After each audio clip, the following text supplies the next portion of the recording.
Hey guys, this is Jennifer with the Impossible channel. We're going to be talking about a guy who believes in a very different way of seeing the universe.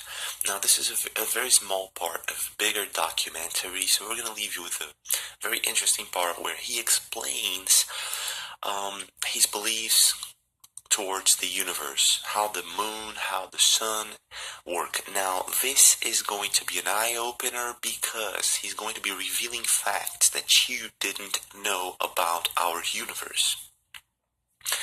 Hang on tight, this is going to be a very wild trip. Don't forget to leave a like, comment below what you think about it, watch this till the end, and I'll see you again. And this is exactly what has been done by Mr. John Bradbury of Ashton-under-Lyne, who's thrown all orthodoxy out of the window and has constructed a picture of the universe that is all his own, based partly upon theory and partly upon observations made with his strictly unorthodox telescope. Well, Mr. Bradbury, this looks like a conventional telescope, but I gather it isn't. No, it's far from being a conventional telescope because it isn't split up in the lenses. Most of the lenses in this telescope are at the eye end. Down here, the eyepiece end is. Yes, there's only one object lens at the other end. What's the purpose of having so many lenses? Well, you can't get the power without. You must have the power to bring the object very much closer. With a conventional telescope, you can't do that.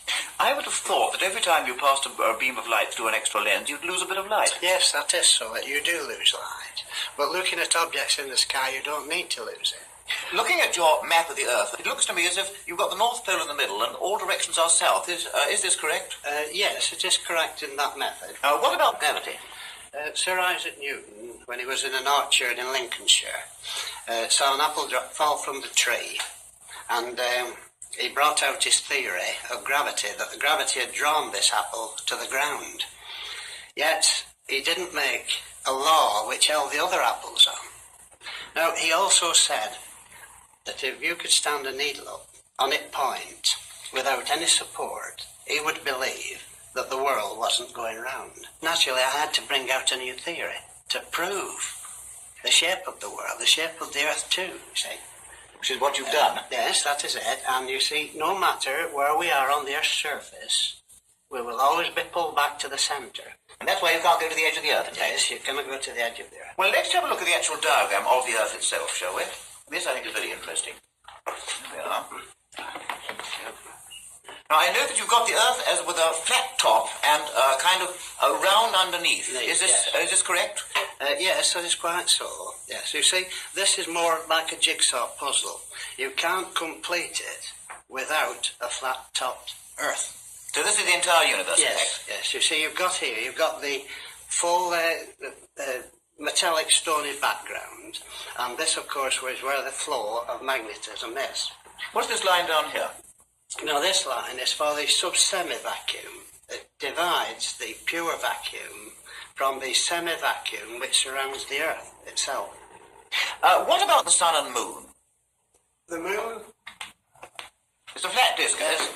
Not actually flat. It is slightly convex, but not much on the surface. Now, it is a disk of carbon. The moon's made of carbon? Just carbon, yes. Just a carbon disk, which shows in this. Yes. This I saw 2 years ago on the harvest moon, September moon. And this material here is plasticine phosphorus, or a material very, very similar to that. But where does that come from? Where does the plasticine phosphorus actually picked up? It's circulating in the atmosphere. When the moon's waning, it allows it to go off, and when it's waxing, it picks it up again.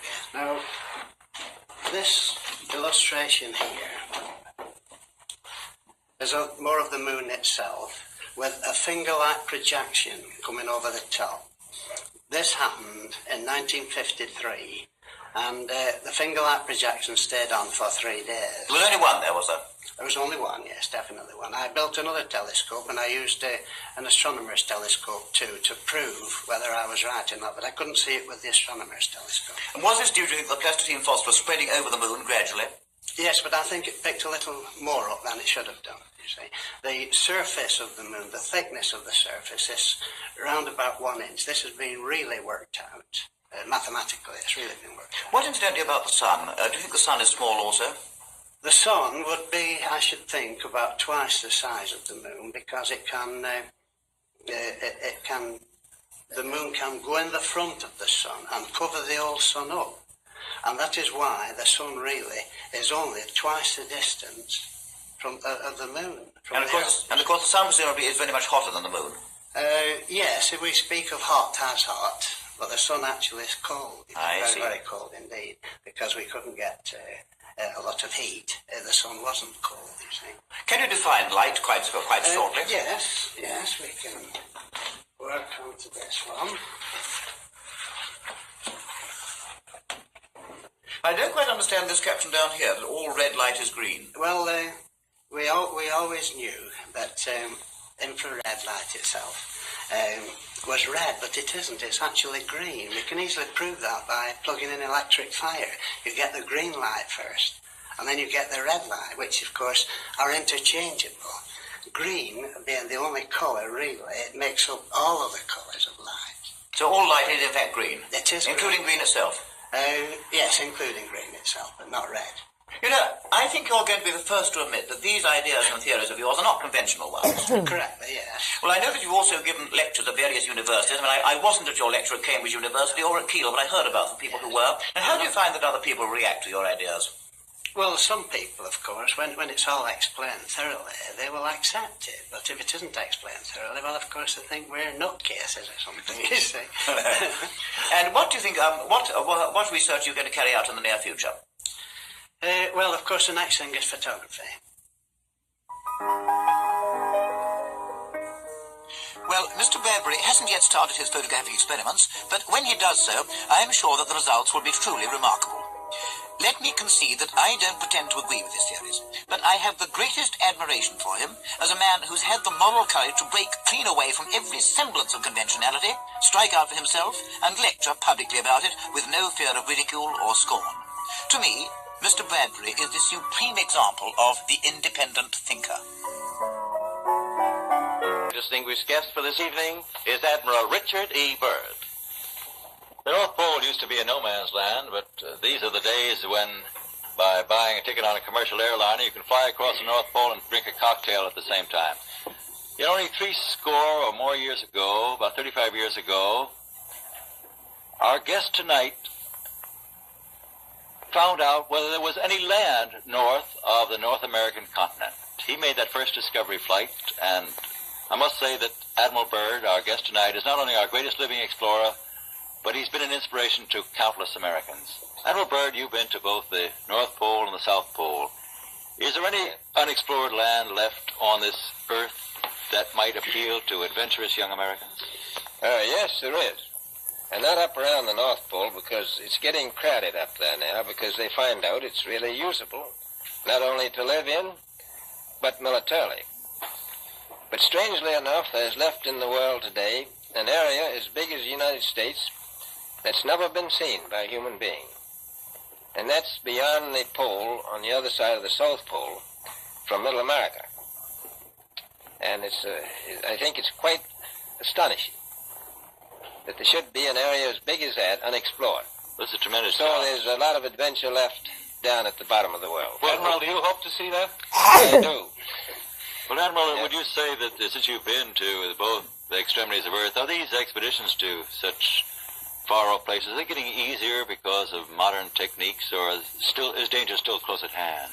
Well, it's a little risky, but nothing like it used to be with the old slow planes and the small cruising radius where we had to put down bases. We replaced the dog teams, and of course that was a big improvement. But now the planes go much faster and they're safer, and they have a much bigger cruising radius. You haven't got the danger of a terribly heavy load. Admiral, an expedition to which I believe you're the advisor is now en route. What is that expedition doing? Well, that's the icebreaker Atka, and it's a reconnaissance expedition. It's going down to the South Pole area to make certain observations and to look for some bases.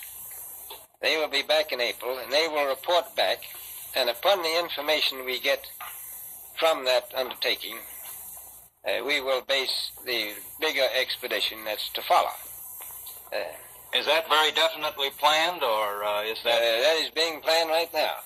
So I'm willing to say to you that there will be a number of expeditions that will follow, I think, year after year, to the bottom of the world, because the government has really become interested. Well, Admiral Byrd, I can understand, I think everybody can, the interest in the North Pole because it's so near our greatest challenger, Soviet Russia. But why this interest in the bottom of the world? Nobody living down there, is there?